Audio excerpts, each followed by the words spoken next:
Ցայք հեռուստաընկերության եթերում Մեդինֆոյի հերթական թողարկումն է, բարև ձեզ։ Այսօր տաղավարում հյուրընկալել են Կախուրյանի բժշկական կենտրոնի թերապևտ, ապահովագրական հարցերով պատասխանատու Կարեն Հլղաթյանին։ Բարև ձեզ, բժիշկ։ Բարև ձեզ։ Շնորհակալ ենք, որ մեր հրավերը ընդունեցիք։ Ես էլ եմ շնորհակալ, ուրախ եմ Մեդինֆոյի տաղավարում հարցազրույց տալու համար։ Բժիշկ, տեսեք, քանի որ դուք ապահովագրական հարցերով պատասխանատուն եք, թերևս միանգամից անցնենք այս ոլորտին, ուզում եմ հասկանալ, արդեն երրորդ եռամսյակը շուտով մոտենում է ավարտին, ցուցանիշների մասին խոսենք, հիմնականում ինչպիսի ցուցանիշներ ունենք։ Այցելությունները բնականաբար աճել են, քանի որ, ինչպես գիտենք, 2026 թվականի հունվարի 1-ից ներդրվեց ապահովագրական փաթեթի այս մեխանիզմը, նախքան ապահովագրական փաթեթի ներդրումը, ուրեմն ազգաբնակչության մի զգալի մաս զրկված էր պետպատվերով բուժօգնություն ստանալուց։ Հունվարի 1-ից 2026 թվի այս թվականակը բնակչության զգալիորեն մեծացավ։ Եթե նախկինում միայն հաշմանդամները, զինծառայողները, ընտանիքի անդամները եւ բավականին փոքր խումբ էր ընդգրկված, այժմ այդ խումբը գրեթե կարելի ասել եռապատկվել է։ Բնականաբար մեծացել է նաև այցերի թիվը, հատկապես 65+ տարեկան անձինք, որոնք նախկինում չունեին այս արտոնությունները եւ չունեին պետպատվերով օգտվելու լիարժեք հնարավորություն, ներկայումս օգտվելով իրենց օրենքով հասանելիք այս իրավունքից, հաճախում են պոլիկլինիկաներ եւ բնականաբար հոսքը մեծանում է։ Մոտավորապես կարելի ասել 2.5-ից 3 անգամ այցելությունները շատացել են համեմատած 2025 թվականի վերջի եռամսյակի։ Տեսեք, համակարգը ներդրվեց միանգամից, հենց տարեսկզբից։ Այո։ Ախուրյանի բժշկական կենտրոնը այս ամենին, ինչպես դիմակայեց կամ ինչպես իրավիճակը հարթեց, վերահսկելի էր ամեն ինչ։ Կարելի ասել, այո, ճիշտ է, բոլոր բժշկական կենտրոններն էլ հանդիպեցին դժվարությունների, քանի որ ցանկացած նորամուծություն, ցանկացած նոր ինչ-որ գաղափար, նոր գործողություն ենթադրում է դժվարություններ, քանի որ դժվար է կանխատեսել, թե ինչ կլինի այս կամ այն նորամուծությունը ներդնելուց հետո։ Բնականաբար Ախուրյանի բժշկական կենտրոնում նույնպես առաջացան խնդիրներ, որոնց մեծ մասը հաղթահարեցինք, մնացած մասն էլ հաղթարման փուլում է, կարելի այսպես ասել։ Համենայն դեպս ինչ էիք կանխատեսում։ Եվ ինչ պատկեր ունեցանք։ Մոտավորապես կանխատեսում ենք այս իրադրությունը, որովհետև բնականաբար գիտենք, որ բնակչության մեծ մասը, որը նախկինում հնարավորություն չի ունեցել անվճար բուժում ստանալու կամ անվճար տեղամիջոցներ ձեռք բերելու կամ անվճար հետազոտությունների ենթարկվելու, այժմ օգտվելով իր իրավունքից կգան այդ հետազոտությունները օգնությունը ստանալու եւ կանխատեսել ենք թվականագի աճը։ Սակայն կային խնդիրներ, հիմնականում տեխնիկական խնդիրներ, առաջ երթին մենք հանդիպեցինք այդ խնդիրներին, կապված Արմեդի, մեր ազգային օպերատորի առողջապահության եւ համացանցի, այս ինտերնետի գործունեության հետ կապված լինում էին ժամեր, պիկ ժամերին առաջանում էին խնդիրներ, քանի որ մոտավորապես 2-ից 3 անգամ ավելի շատ բնակչություններ գալիս պոլիկլինիկաներ եւ բնականաբար սկզբնական շրջանում դժվարանում էր օպերատոր այդ հոսքերը կարգավորել կամ իրականացնել տեխնիկական ապահովում։ Հիմա փառքասու շտկվել է,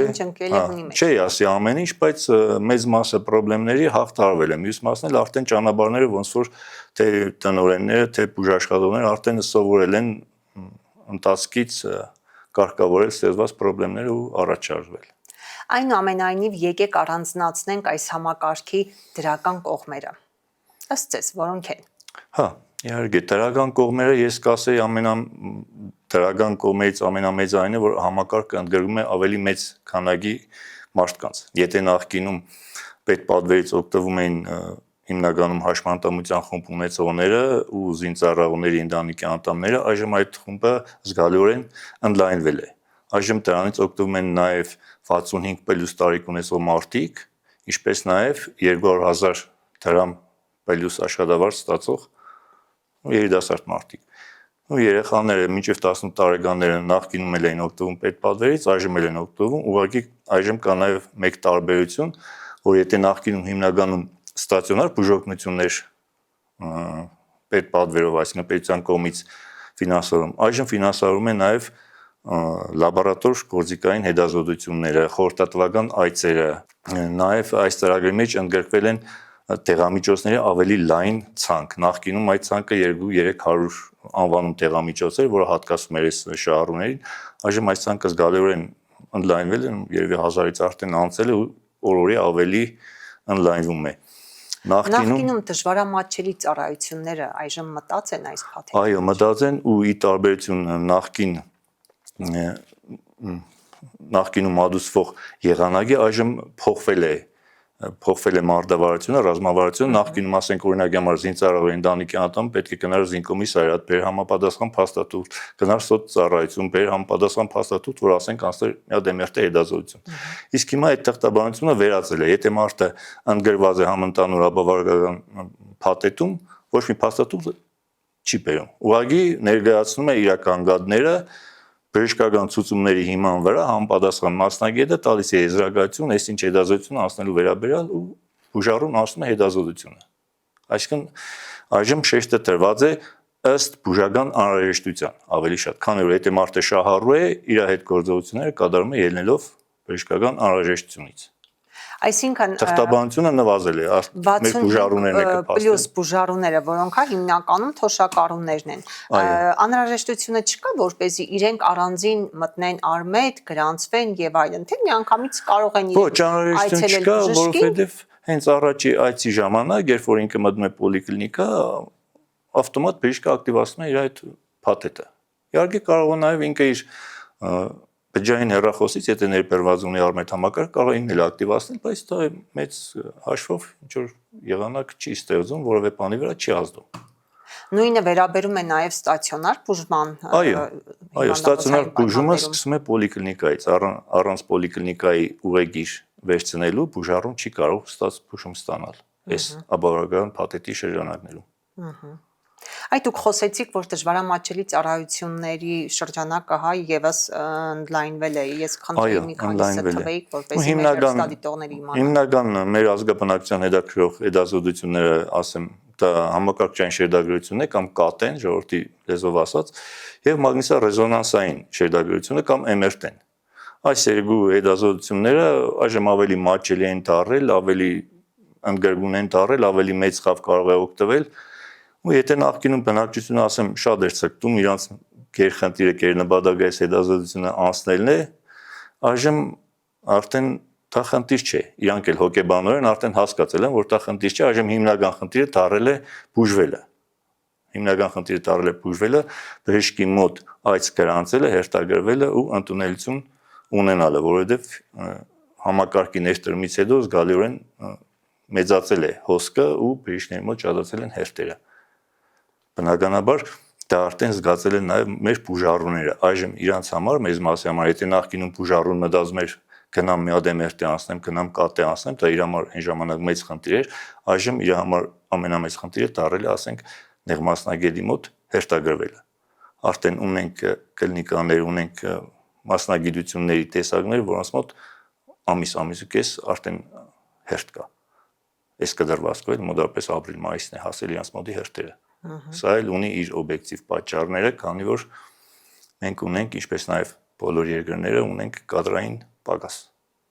Կադրերը քիչ են բժշկական։ Կարող ենք ասել, որ այս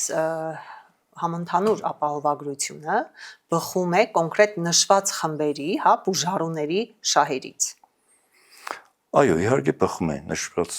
խմբերի շահերից, քանի որ նշված խմբերի մեծ մասը, ասենք հիմնականում 65+ տարիքով մարդիկ, առաջի, երկրորդ, երրորդ խմբի հաշմանդամները, ինչպես նաև մինչև 18 տարեկան անձիկ, նախկինում դժվարությամբ էին օգտվում այս պետպատվերի ծառայություններից, քանի որ թղթաբանությունը շատ էր, նորից եմ կրկնում, ցանկացած մարդ այն ժամանակ հիվանդանոց գնալիս պետք է տաներ իր կարգավիճակը հաստատող փաստաթուղթ։ Իսկ այժմ դրա անհրաժեշտությունը չկա։ Ցանկացած կլինիկայի օպերատոր բացելով արմեդում տվյալ բուժառուի էջը տեսնում է, որ այս ինչ մարդը հանդիսանում է ապավարկական փաթեթի շահառու։ Ու այսքանով վերջանում է թղթաբանությունը։ Տեսեք, դուք նշեցիք, որ կրկնակի մի բան էլ ավել, բարձրացել է ցուցանիշը, հոսքը դեպի բժշկական հաստատություններ։ Ես կասեի 2.5-3 անգամ նվազագույնը։ Այսինքն, հենց ապահովագրությունով մարդկանց մոտ միանգամից գլուխ բարձրացրին բոլոր հիվանդությունները։ Իհարկե ոչ, հիվանդությունները եղել էին նախկինում, ուղղակի մարդկանց մեծ մասը չունենալով ֆինանսական համապատասխան միջոցներ չէր դիմում բուժհաստատություն։ Ճիշտ է, կարող է մեծ մասը չէին նշում իրենց ֆինանսական խնդիրները, բայց հիմնական խնդրը դա է եղել բուժհաստատություն չդիմելու։ Ցանկացած մարդ, եթե նույնիսկ թեթևակի խնդիր ունի, բայց չունի ֆինանսական միջոցներ, բարձր կանտեսի այդ խնդիրը, ասելով թե ոչինչ կանցնի։ Բայց եթե ունի ֆինանսական միջոցներ կամ պետությունն է փոխհատուցում այդ միջոցները, բնականաբար մարդը կգնա, կստուգվի, կհետազոտվի, հետագայում կբուժվի։ Տեսեք, այն որ բուժարոյի շահերից էր բխում, դա այլևս անհերքելի իրողություն է։ Այո, դա անհերքելի Հիմա մեդալի իրողություն է։ հակառակ կողմը նայենք։ Բուժաշխատողին սա ինչ տվեց։ Բուժաշխատողին առաջի ներդրման առաջի օրերին մեծ ծանրաբեռնություն առաջացավ։ Ու դա բնական էր։ Բուժաշխատողները, որոնք ասեմ նախկինում մենք ունեցանք COVID, մենք ունեցանք պատերազմ, բավական ծանրաբեռնություն ընկավ առողջապահական համակարգի վրա, դրանից հետո դեռ ասենք այդ ծանրաբեռնությունը լիարժեք չթոթափած, նորից հանդիպեցինք այս ապավարկական հոսքին։ Բնականաբար ծանրաբեռնությունը մեծ էր, հատկապես առաջի ամիս ու կեսը, երբ դեռ լիարժեք տեխնիկական ապահովումը չկար, Արմեդը նորմալ չէր աշխատում, շատ հիվանդությունների կոդեր եւ մյուս ասենք պարամետրները, որոնք որ պետք էին աշխատելու համար, դեռևս լիարժեք չէին գործում, այդ ժամանակ կար ծանրաբեռնություն, հիմա էլ կա, բայց աստիճանաբար կարելի ասել թեթևանում է, հունի մեջ է ընկնում, ամեն մարդ արդեն պատկերացնում է իր աշխատանքը, իր աշխատանքի ուղղությունը եւ շարժվում ենք առաջ, ինչպես ասած։ Իսկ ընդհանուր առմամբ արդարացի համարում եք այն բուժաշխատողներին, ովքեր դժգոհում են այս համակարգից։ Գիտեք ինչ, կան արտարացի դժգոհություններ, կան նաև սուբյեկտիվ դժգոհություններ։ Առանձնացնենք, հա։ Առանձնացնենք, եթե բուժաշխատողը դժգոհում է ծանրաբեռնությունից, որը իրոք այդպես է, դա կարելի է համարել արտարացի, բայց եթե դժգոհում է մի բանից, որը իր պատճառով չի կատարվում, դա ես չեմ համարում արտարացի։ Օրինակ, բուժաշխատողների մեծ մասը, հատկապես մասնագիտական կլինիկաներում աշխատող, հիվանդանոցներում աշխատող բուժաշխատողների նեղ մասնագետների մեծ մասը մինչև 26 թվականի հունվարը չէր առնչվել Արմեդ համակարգի հետ, քանի որ այս համակարգով հիմնականում աշխատում էին առողջապահության առաջնային պահպանման օղակի բժիշկները, ընտանեկան բժիշկներ, թերապևտներ ու պոլիկլինիկաների նեղ մասնագետներ, այսինքն հիվանդանոցների մեծ կլինիկաների բժիշկները մեծ հաշվով չեն առնչվել Արմեդի հետ։ Ու 26 թվականից սկսված, երբ որ սկսավ հիվանդների հոսքը, մեր մասնագետների մոտ առաջացավ դժվարություն այս համակարգով աշխատելու։ Բերեմ պարզ օրինակ, որովհետեւ հասկանալի դառնա մեր ազգաբնակչության համար, թե ինչու են այսքան մեծ հերթեր կոյանում։ Ասենք գալիս է հիվանդը պոլիկլինիկա, ասում է ես ուզում եմ գնամ, ասենք օրինակի համար աստղիկ բժշկական կենտրոն սրդաբանի մոտ ստուգվելու։ Տալիս ենք ուղեգիր, on-line ուղեգիր։ Բուժարուն գնում է համապատասխան բժշկի մոտ, իր ընտրած, եւ այս նեղ մասնագետը, չասեմ կոնկրետ աստղիկ բժշկական կենտրոնն է, որովհետեւ կոված կամ հակակոված չէ, որովհետեւ կլինիկա, հա, X կլինիկայի նեղ մասնագետը հիվանդին ճիշտ է, ինք ասենք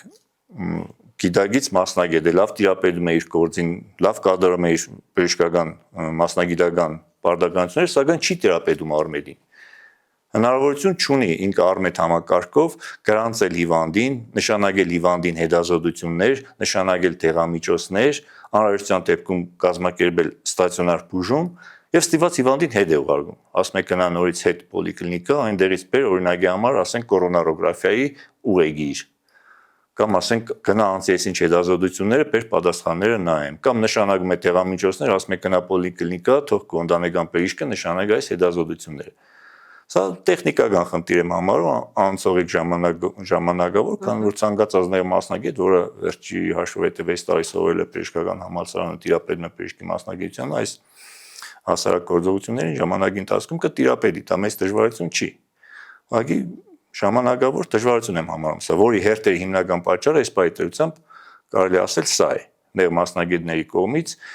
Արմեդի հետ լիարժեք ինտեգրված աշխատանք վարելու դեռևս չիմացությունը, որը շտկվելու դեպքում համակարգը ավելի նորմալ կաշխատի, ավելի հերթեր քիչ կլինեն։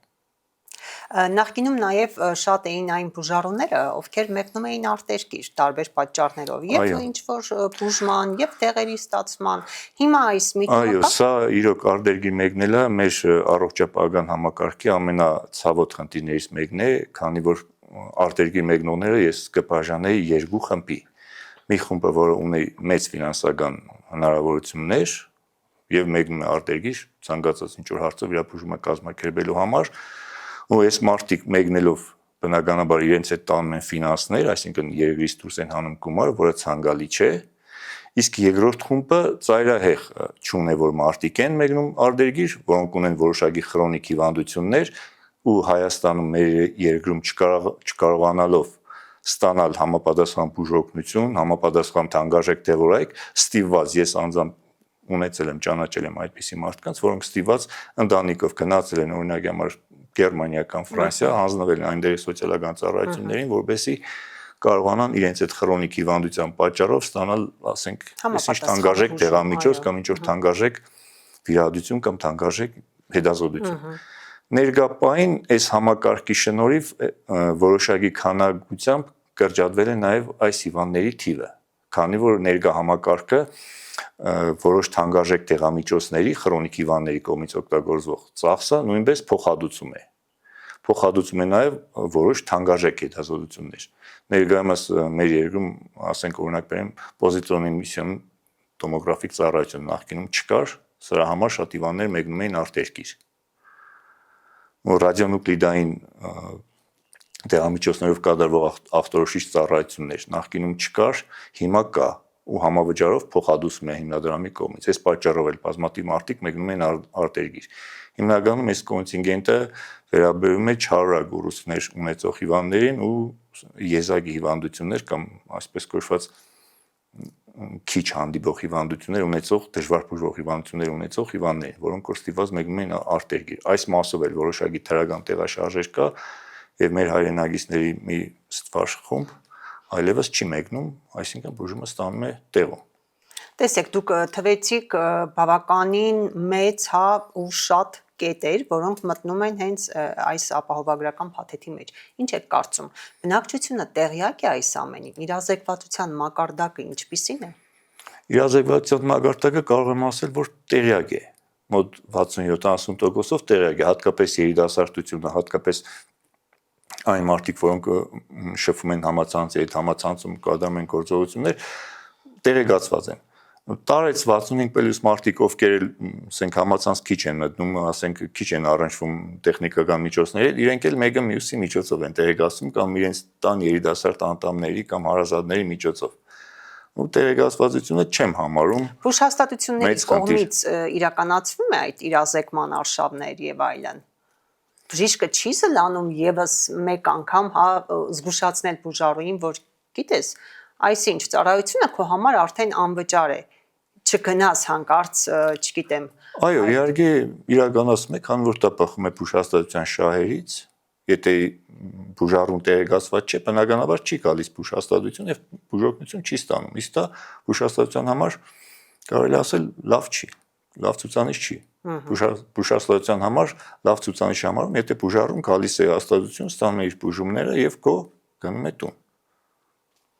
Տեսեք, մենք խոսեցինք դրական կողմերի մասին այս համակարգի։ Եվ ձեր խոսքում նաև որպես բացասական կետ նշեցիք տեխնիկականը։ Այո։ Այլ բացասական, կամ այսպես ասենք, խնդրահարույց կետեր կան այս համակարգում ներդրման օրվանից։ Իհարկե կան։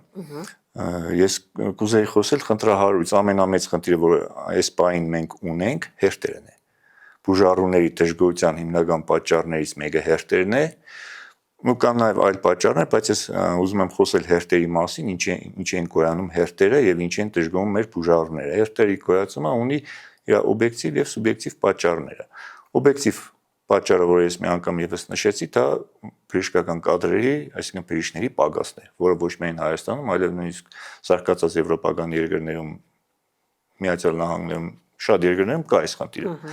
Մեզ մոտ իմ կարծիքով մոտավորապես 40% երևի ունենք բուժանձնակազմի պակաս, հատկապես նեղ մասնագետների բաղով, քանի որ նախկինում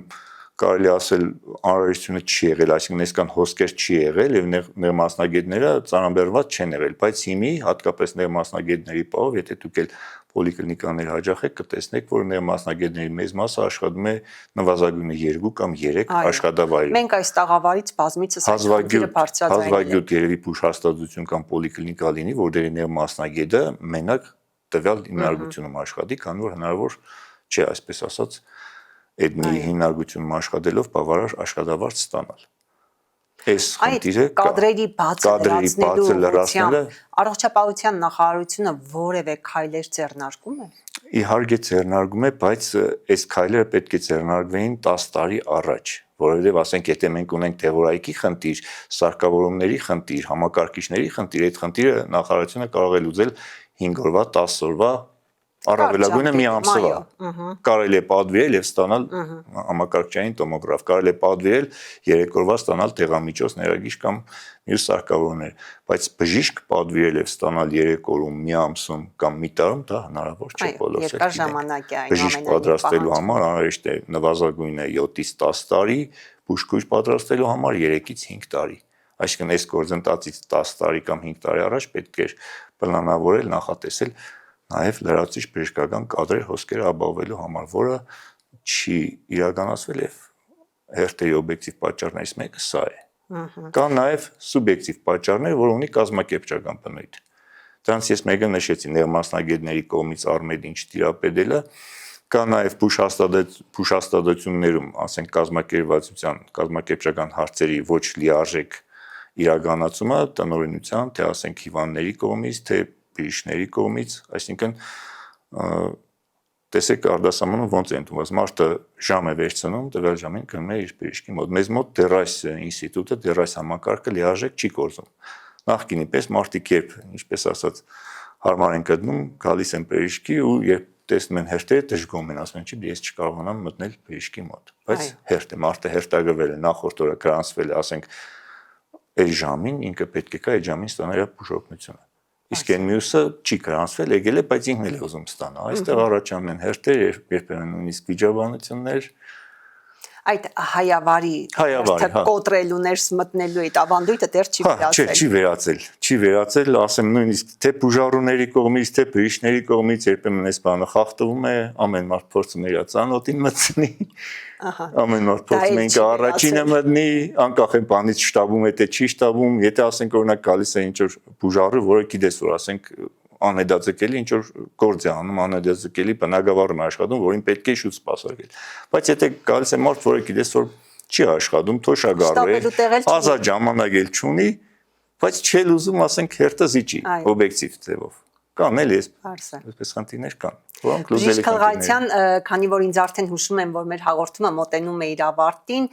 ես շնորհակալ եմ շատ հետաքրքիր զրույցի համար, հուսամ մեր հեռուստադիտողները իրենց ուզող մի շարք հարցերի պատասխաններ ստացան ձեզանից եւ որպես ավանդույթ, հա, մեր հաղորդման վերջում կուզենայի, որպեսզի ձեր կոչը եւ հորդորը հղեիք մեր հեռուստադիտողներին։ Կարող եք այդ կոչը հղել ինչպես թերապևտ, այնպես էլ որպես ապահովագրական հարցերով պատասխանատու։ Այո, ես էլ եմ շնորհակալ հանդիպումը կազմակերպելու համար։ Իհարկե նման հանդիպումները անհրաժեշտ են մեր ազգաբնակչությանը իրազեկելու, տեղակայելու համակարգի գործունեության մանրամասներին, անհրաժեշտ է նաև բուժաշխատողների համար, որովհետեւ բուժաշխատողներն էլ ծանոթանան, արդեն հասկանան, որ համակարգը ներդրվել է եւ հետընթաց չի լինելու, պետք է աշխատենք առաջ գնալ, հաղթահարել խնդիրները, լուծել, միմյանց հետ համագործակցել, թե բժիշկները միմյանց հետ, թե բուժառուները բժիշկների հետ, հանդիպող խնդիրներն էլ փորձենք լուծել համատեղ ջանքերով։ Շնորհակալ ենք։ Խնդրեմ։ Հարգելի հեռուստադիտողներ, իսկ ես ձեզ հիշեցնեմ, որ այսօր Medinfo-ի տաղավարում հյուրընկալել էինք Ախուրյանի բժշկական կենտրոնի թերապևտ, ապահովագրական հարցերով պատասխանատու Կարեն Հլղացյանին։ Դե ինչ Medinfo-ներ եթերում կհանդիպենք։